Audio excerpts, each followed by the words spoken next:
বাদনা বরফ জোহার। এই লেখাটা তোমরা একটু পড়ে নিও। ভিতর করে পাঠাগুলি হওয়ার পর কাঁচা দিয়ে আমরা কীভাবে জ্বালাই, তার জন্য একটি কাঁসার থালা নিতে হয়।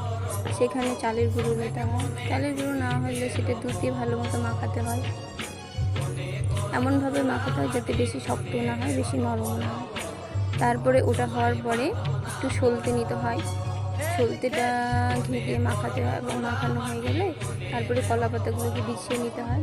বিছিয়ে নেওয়া হয়ে গেলে তার মধ্যে এই চালের যেটা আটাটা মাখানো হয়েছে সেই চালের আটাটা ছোট ছোট গোল গোল করে হাতের মধ্যে প্রেস করে নিয়ে তারপর যে কোনো হাতের একটি আঙুল দিয়ে সেটাকে মাঝখানে গর্ত করে দিতে হবে। গর্ত করা হয়ে গেলে সুতোটা এমনভাবে দিতে হবে যাতে দুদিক থেকে কোনো মোমবাতির সাহায্যে জলে বা জ্বলতে থাকে। তারপরে প্রতিটা ঘরে কোনায় আলোতে দরজায় গোয়াল ঘরে ঠাকুর করে এগুলো দিয়ে দিতে হয়। ঠাকুর করে গোয়াল ঘরে দেওয়ার পর আমরা প্রণাম করে নিই। সেদিন রাত্রেবেলা আমাদের ভিতর ঘরে পূজা হয় বলে আমাদের বাদনা পরবটা এদিন হয় না। বাদনা পরবটা হয় কিছুদিন পর। দিয়ে এগুলো এবার উঠিয়ে রাখা হয়।